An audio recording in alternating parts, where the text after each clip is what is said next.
everyone, my name is Irina Ortega. I attend Eastern Washington University and I am the East Regional Coordinator. I will be introducing Irina Ortega, part of Storytellers for Change. Irina is a participatory design facilitator, researcher, anthropologist, and environmental justice consultant. At Storytellers for Change, Irina is the manager of training and participatory strategies. In this role, she oversees the designs and implementations of storytelling training programs and participatory learning and action consulting projects. She has over a decade of experience co-designing social impact projects in the US and various regions of Mexico, facilitating leadership and storytelling workshops. Some of her clients have included Isla Urbana, Bath University, Juarez Strategic Plan, Cantar Azul, Neighborhood House, Conexiones Climáticas, Anchorage University, Intuit Inc., and UNICEF, amongst others. In 2015, Irina co-founded SAYA, a nonprofit organization based in Mexico, driven by a mission to empower communities through participatory design and leadership development. Most recently, she served as a Deputy Director of Environmental Education and Sustainability in the city of Acapulco, Guerrero, Mexico. Throughout her academic and work experience, Irina has developed a strong commitment and belief in civic engagement and participation for social change and environmental justice. Irina's mornings are fueled by yoga, and a fun fact is she has a twin sister. Without further ado, Irina Ortega. So thank you, Gabe, for joining us today, for being here. I'm really honored to be a guest speaker this morning. And today we're just going to talk about the power of stories and telling your own story. I know this morning you had a chance to do some land acknowledgements, but I was not able to be here this morning. So I do want to take a time to do land acknowledgement. We truly believe in Storytellers for Change, that is our collective responsibility to raise awareness of our Indigenous community, and in this process heal our stories and memory, also to honor our ancestors and all generations to come. So actually, I set it up this presentation when I was back in Seattle, but I was called in last minute to come and oversee the implementation of a program in Oaxaca. So I do want to take some time to acknowledge the land in which I'm physically standing out on today, which is the mountain region of Oaxaca, what we call it in Spanish, La Sierra Sur de Oaxaca, which is Zapotec region. So I do want to acknowledge all the Zapotecs that live here and have lived here, and their memories, their history, and their stories. And well, having said that, I do want to start by talking to you a little bit about telling your stories and why stories are so powerful. First, I want to start by acknowledging that all of us are storytellers. It's part of our humanity and our nature, and stories are everywhere. And stories they're all everywhere, but they also shape how we perceive, act, and feel about the world. Today, we're here to talk about the power of stories you're telling and how your experiences have helped define your purpose and how those stories compel us to act in the world. And as storytellers, we have the ability to shape those stories and to change the narratives that will move us towards different places. Stories can move us towards places where we can feel greater justice, greater inclusion, and equity. And this is one of our core missions at Storytellers for Change. We truly believe that in the power of people to be able to craft, tell, but also to listen to these stories with intentionality. So now I do want to invite you to think about what moves you. What moves you or what inspires you to take action in the world?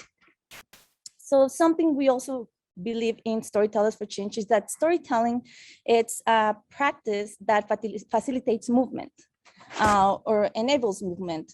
And when we think about movement, well, there's a lot of types of movement or places that we can be moved to. Sometimes we can be moved towards places where we feel more apathy, where we feel divided, where we will feel drift or inaction or even hopelessness. So just take a minute to think about if you have ever heard stories that have made you feel this way, that have made you feel division or apathy or fear. And also think about if you have heard stories that have made you feel united, or have given you purpose, or maybe it have made you believe that change is possible. So this is what storytelling does. It moves you to different places, but it's also important. And I do want to point out that storytelling or stories are not either good or bad. There's no good stories or bad stories. Stories are just very powerful because they have this capacity to move us to certain places. So now it's who tells those stories, and that's where the storyteller comes in. When I say storytellers, each one of us are storytellers, and that's when we come in as storytellers. And the storytellers, or whoever tells that story, has the power to move us to a place where we feel united or divided. And this is why, as storytellers, we have to choose what stories do we want to tell. So what moves you, what inspires you, and where do you want your audience to be moved to? So do you want your audience to be moved to a place where you feel divided, or where you feel hope and that change is possible? Another way to think about this is through Simon Sinek's model of the Golden Circle. Some of you might be familiar with Simon Sinek. But well, what he's telling us is that when we start with why in how we communicate with the world, we are actually speaking to our most precious experiences, values, and emotions that communicate why we are connected to what we are doing or what we do in the world. So now stories function in a very, very similar way. What we learn from stories is that instead of moving from the outside in, we can actually move from the inside out, meaning that if we start by communicating our emotions, our feelings, we communicate from the heart by telling our lived experiences.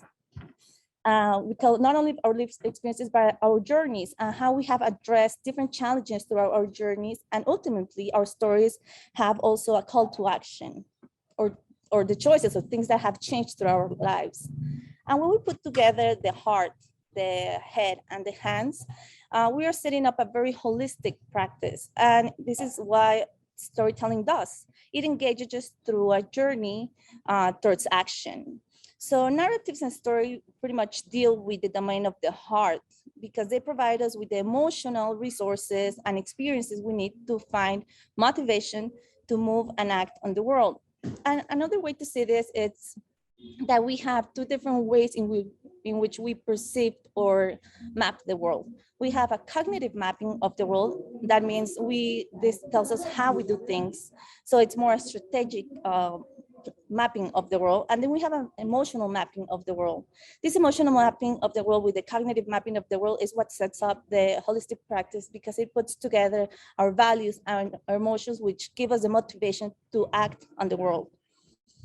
We are very emotional beings as humans. Our behaviors are driven by emotions. So when we are actually able to set our emotions to practice is when we can actually act with intentionality on the world. And this is what storytelling does. Okay, so now when we're talking about Marshall Gans, he set up a public narrative, developed the public narrative. Marshall Gans, he works at the Harvard Kennedy School. He's an organizer and public speaker. And what he's telling us is that storytelling is a practice of leadership and organizing. What stories do is they help us turn values into the emotional and moral resources that we need to confront challenges with hope instead of fear. And storytelling also teaches you how to engage challenges proactively. So stories are how we communicate our lived experiences that call us to action. The stories that allow us to see the shared experiences, values, and emotions that we have with each other.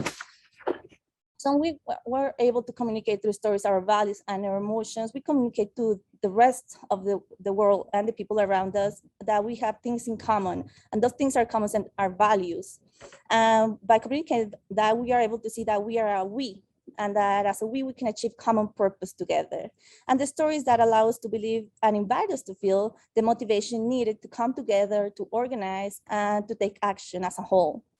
So today what I want to do, later on, we're going to practice a little bit crafting our stories. So we're going to focus on your own story today, or your journey, or your sense of purpose, or as Marshall Gans calls it, the story of self. And when we think about what our purpose is in the world, we can address one self-regarding question about what matters to you. What are your values, and how those values have helped you find purpose during times of challenge or uncertainty? These values are rooted in your lived experiences. And for this story to be told, there are pretty much 5 key elements that you have to touch on. So to craft your story, your own story, the 5 key elements are having an introduction, then we have challenges, choices we make, changes, and then a closing statement. And this closing statement has to do with the learning experience. What do you want your audience to learn? What are the values that you want your audience to learn? And well, when we put all of these 5 key elements together, we come to what we call a story arc. And the reason we call it a story arc is because it gives you that emotional feeling. So you start with an introduction, you have a character, you have the context of your character. And as you start introducing challenges, you see this rise in action. You see this rising action that comes up to a climax point where a choice or a number of choices are made. And as we start to see the result of these choices, we see a falling action that arrives to a point of outcome change. And then what I was just mentioning, you have the closing. So it's what do you want your audience to learn from this story? And to model this, I did prepare for you. So I'm gonna stop sharing right now. So I did prepare for you a story I wrote just for this specific group. I had not told this story before. It took me a while to find the right story. You've been doing this for years, and it is still hard to find the right story. But so I decided to write this story as a model. So as I tell this story, I read out loud this story, I do want you to try to identify those 5 key elements. Then we'll have a few 4 minutes to practice crafting your own stories. And I decided to tell this story because it's been 1 year. I've been involved in many projects right now, but it's been already like 1.5 years that I got involved, and I decided to design a project for the Latinx community in Washington, mostly in Seattle and South King County. And I've been looking for different resources to do some leadership and youth engagement with Latinx community. So when I started thinking about why did I decide to do this, I came up with this story, which is actually how I found my motivation to work with the Latin youth. So I've never told this story, so bear with me. I typed it, so I'm gonna read it aloud. Okay, so I was 12 years old when I first arrived to the United States. I arrived from Mexico City. I perfectly remember it was in late September of 2001, and times were really, really harsh, mostly for immigrants.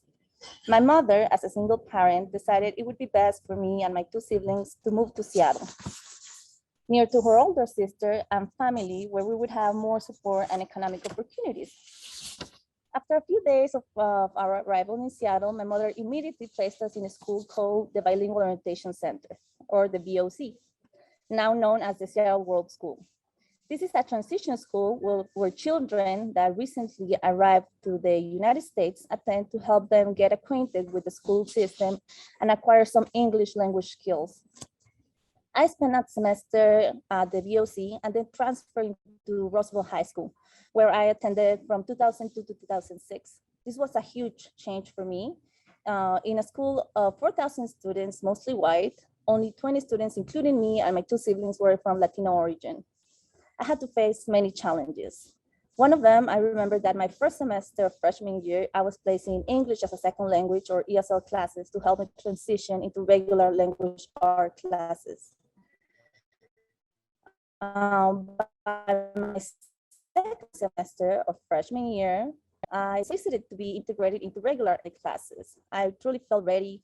And honestly, the ESL classes started to feel too easy for me. And I also wanted to stay the challenge. I wanted to be part of the school. But I told my counselor that I could not move into regular classes, that I was obligated to take a whole year before transitioning to language art classes. So no questions asked, I stayed in ESL because who knew better than my counselor, right? I thought she was looking out for my best interest. It wasn't until my sophomore year that I was finally able to transfer to regular language art classes with the help of a few teachers who appealed for me to my counselor. As my junior and senior year unfolded, I started looking into applying to the University of Washington. My brother was admitted only a year before, and it was pretty much my dream to attend the same university. And like every student that is looking forward to applying to university, I had to work very hard to have the grades, the test scores. I got involved in leadership programs. I became president of La Raza Club. I got involved in extracurricular activities. I became part of the All City Marching Band in Seattle, and I became captain of the flag squad. I joined the gymnastics and became varsity during my 4 years of high school. I had worked very hard during my 4 years of high school to meet the requirements to be admitted into UW. The time came and I sent my application. I was almost certain that I would be accepted until I received in the mail the regular small envelope from the UW. Everyone knew at that time that a small envelope from the UW meant you were not accepted. I opened the letter, and as I read it, it explained that I did not meet the requirements to apply for the university since I did not have completed language art credits needed to apply. As it turns out, ESL credits did not count as language art credits. I was not only devastated, I felt angry. Why would my counselor tell me to stay in ESL classes knowing that I wanted to attend college, and mostly the University of Washington? So I went to speak to my counselor and ask her why she had not told me about this little detail. To what she answered, well, Irina, we didn't have enough students in the ESL program back then. And since most students like you don't graduate in the 4-year established, I assumed you could afford to stay an extra semester in this ESL program. I was shocked. And I thought to myself, what does she mean students like me? Does she mean Mexican, immigrants, color, Spanish speakers? She just looked at me and said, don't worry, you can go to a community college and apply again in 2 years. Maybe you will be accepted then. It felt so easy to say for her. Once my dream and efforts were crushed by her internalized idea that people like me don't graduate high school or don't go to a university such as the UW. That day, I felt she had taken away my chances of entering the UW. I was never given the opportunity to decide for myself. She took that away from me based on a racist idea. And now, when I think back, if I hadn't lived these experiences, I probably would not be here today. My life changed. I felt that no one should ever be deprived of opportunities based on racial or any other type of bias. So I went on. I did not study at the UW. I went back to Mexico, studied anthropology, where I gained methodological skills to address social injustice, and made it my mission to provide communities with leadership tools and learning experiences where the voices are heard and play part in their decisions that shape their outcomes. Now, one of the programs I'm honored to coordinate, it's aimed to empower young leaders from the Latino community and Quiche community, and mostly students from the Seattle World School, the school where I started my journey when I first arrived in the US. So that is my story of how I started the program that I'm leading right now. So I do want to take a time, and if you could write in the chat some of the key elements that you maybe heard throughout the story. But remember, maybe introduction, what were some of the challenges that the character faced, the choices made, the change, racism, exactly challenge. So we have racism, need for change, perfect things. Learning a new language, definitely. So you're gonna find different challenges throughout the story, and that's fine. We don't have to address in a story just one challenge, but at different challenges. Joining student leadership, exactly. So some of the choices that I took was joining and leadership programs, doing varsity, challenge rejection. Thanks. Perfect. So exactly. So what I wanted you to do with this kind of to model and see those elements that have to be a part of a story. And also remember that it's hard to, don't think about writing the perfect story. It'll come with practice. So what I want to do next is I do want to take some time to craft our own stories based on this model. So if you want to take out your journal and use it to journal a little bit, we will take some time for you to practice telling your own story or crafting your stories. So the first thing we're going to do is choose your focus for today. So what story do you want to explore today? And you can think of a specific moment or experience that made an impact on you. Sometimes we don't have the we don't experience things personally, we can experience things through other people or when we see things that happen. So you can choose either a challenge that happened to you or something that, or you, a perceived challenge, something you saw challenging. And then after you choose your focus for today, we're gonna take a moment to reflect. So we're just gonna journal for a few minutes, 3 to 4 minutes. And you're gonna try to use those 5 key elements. And to use those 5 key elements, I did prepare a few questions that might help you guide you through this. So as an introduction is, who are you and what is the setting? So maybe where were you at that time? What were you doing? What brought you to that moment? Challenge, what is one challenge that you had to face? What challenge did you become aware of? So this is also very important. Challenges can be chosen challenges or systemic challenges. So there's challenges that we choose. For example, when you choose to apply to university, it's something you're choosing and you have to prepare for that. But there's some systemic challenges that we also were able to see in the story that I just told you. We have systemic challenges such as racism, for example. So you can either choose a chosen challenge or a systemic challenge. And then the choices, what choice did you make in response to the challenge? What gave you hope, courage, or support? And also remember to include characters. Characters are very important in the stories. Then as change, what happened as a result? What did you learn? Or what do you want your audience to learn? And as final, we're gonna do closing. What is your final call to action or reminder for your audience? So what do you want your audience to learn from this story? So remember that change starts with your story, and thanks a lot and have a wonderful rest of your session. Thank you, Chris, and thank you all the organizers. Carly, thank you for having me here. And thank you, Irina, for telling us a little bit of how to form our stories.